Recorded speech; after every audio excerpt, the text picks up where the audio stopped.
ವಿಮೋಚನಾ ಕಾಂಡ ಅಧ್ಯಾಯ 9. ಅನಂತರ ಸರ್ವೇಶ್ವರ ಮೋಶೆಗೆ ಹೇಳಿದ್ದೇನೆಂದರೆ, ನೀನು ಫರೋಹನ ಬಳಿಗೆ ಹೋಗಿ ಹೀಗೆಂದು ಹೇಳು, ಹಿಬ್ರಿಯರ ದೇವರಾದ ಸರ್ವೇಶ್ವರನು ತನ್ನನ್ನು ಆರಾಧಿಸಲು ತನ್ನ ಜನರಿಗೆ ನಿಮ್ಮಿಂದ ಹೋಗಲು ಅಪ್ಪಣೆಯಾಗಬೇಕೆಂದು ಹೇಳಿದ್ದರು. ನೀನು ಅವರಿಗೆ ಅಪ್ಪಣೆ ಕೊಡದೆ ಇನ್ನೂ ಅವರನ್ನು ತಡೆದೆಯಾದರೆ, ಸರ್ವೇಶ್ವರನು ನಾಡಿನಲ್ಲಿರುವ ನಿನ್ನ ಎಲ್ಲ ಕುದುರೆ, ಕತ್ತೆ, ಒಂಟೆ, ದನ, ಕುರಿ, ಆಡು ಇವೆಲ್ಲ ಪ್ರಾಣಿಗಳ ಮೇಲೆ ಕೈಯೆತ್ತಿ ದೊಡ್ಡ ರೋಗ ಬರುವಂತೆ ಮಾಡುವರೆಂದು ತಿಳಿದುಕೋ. ಇಸ್ರಾಯೇಲರ ಪಶು ಪ್ರಾಣಿಗಳಿಗೂ ಈಜಿಪ್ಟಿನವರ ಪಶು ಪ್ರಾಣಿಗಳಿಗೂ ಆತನು ವ್ಯತ್ಯಾಸ ಮಾಡುವನು. ಇಸ್ರಾಯೇಲರ ಪಶು ಪ್ರಾಣಿಗಳಲ್ಲಿ ಒಂದೂ ಸಾಯುವುದಿಲ್ಲವೆಂದು ಹೇಳು. ಇದಕ್ಕೆ ಕಾಲವನ್ನು ಆತ ನಿಗದಿ ಮಾಡಿದ್ದಾರೆ, ನಾಳೆಯೇ ಈ ಕಾರ್ಯವನ್ನು ನಡೆಸುವರು ಎಂದು ಹೇಳು. ಮಾರನೆಯ ದಿನವೇ ಸರ್ವೇಶ್ವರ ಈ ಕಾರ್ಯವನ್ನು ನೆರವೇರಿಸಿದರು. ಈಜಿಪ್ಟಿನವರ ಪಶು ಪ್ರಾಣಿಗಳೆಲ್ಲ ಸಾಯುತ್ತಾ ಬಂದವು, ಇಸ್ರಾಯೇಲರ ಪಶು ಪ್ರಾಣಿಗಳಲ್ಲಿ ಒಂದೂ ಸಾಯಲಿಲ್ಲ. ಫರೋಹನು ಆಳುಗಳನ್ನು ಕಳುಹಿಸಿ ವಿಚಾರಿಸಿದನು, ಇಸ್ರಾಯೇಲರ ಪಶು ಪ್ರಾಣಿಗಳಲ್ಲಿ ಒಂದೂ ಸಾಯಲಿಲ್ಲವೆಂದು ತಿಳಿದು ಬಂದಿತು. ಆದರೂ ಕೂಡ ಫರೋಹನ ಹೃದಯ ಕಠಿಣವಾಯಿತು, ಆ ಜನರಿಗೆ ಹೊರಡಲಿಕ್ಕೆ ಅವನು ಅಪ್ಪಣೆ ಕೊಡದೆ ಹೋದನು.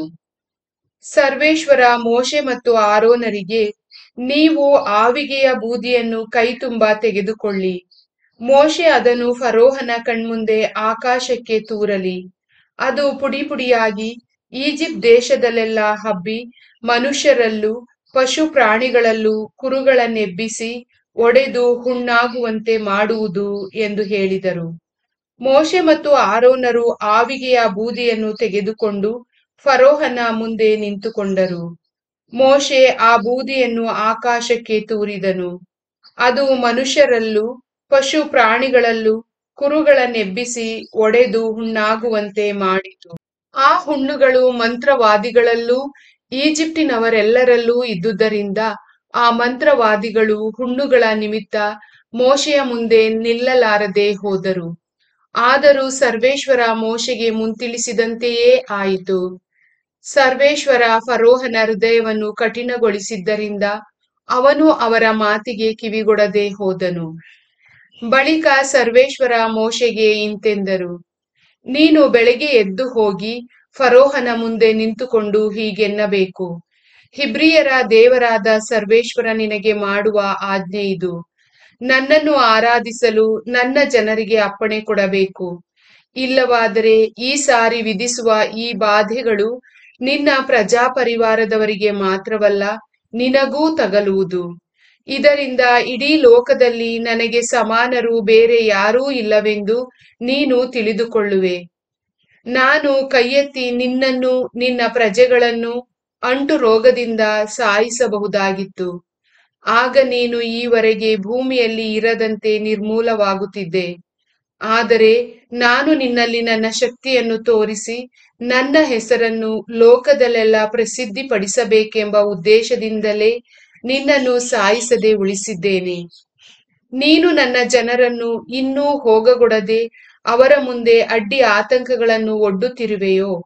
ಹಾಗಾದರೆ ನಾಳೆ ಇಷ್ಟು ಹೊತ್ತಿಗೆ ವಿಪರೀತವಾದ ಆನೆಕಲ್ಲಿನ ಮಳೆ ಬೀಳುವಂತೆ ಮಾಡುವೆನು.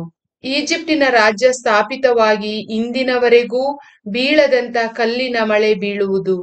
ಆದ ಕಾರಣ ಆಳುಗಳನ್ನು ಕಳಿಸಿ ನಿನ್ನ ಪಶು ಪ್ರಾಣಿಗಳನ್ನು ನಿನ್ನ ಹೊಲ ಗದ್ದೆಯಲ್ಲಿ ಇರುವುದೆಲ್ಲವನ್ನು ಭದ್ರಪಡಿಸು.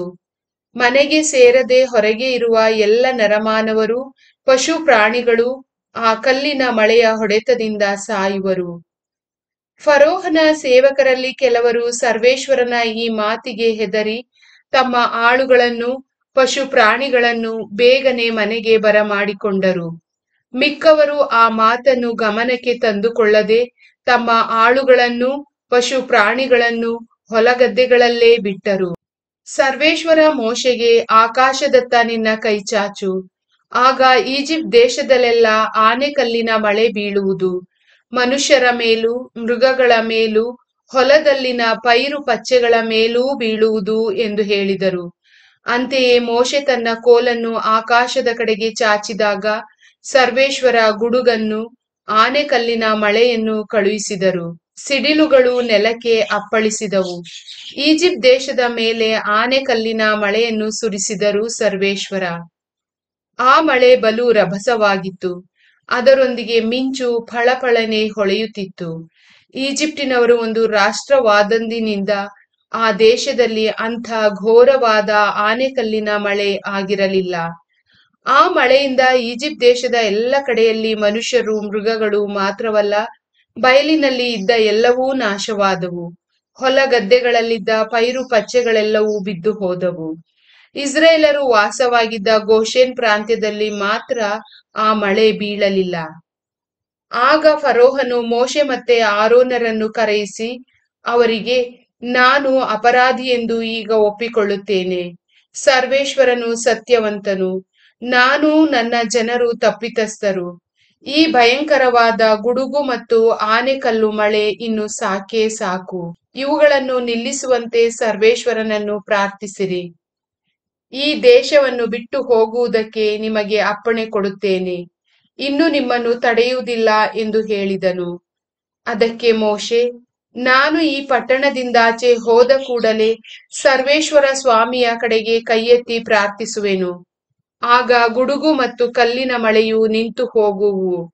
ಇದರಿಂದ ಇಡೀ ಲೋಕವು ಸರ್ವೇಶ್ವರನ ಅಧೀನದಲ್ಲಿದೆ ಎಂದು ತಾವು ತಿಳಿದುಕೊಳ್ಳುವಿರಿ.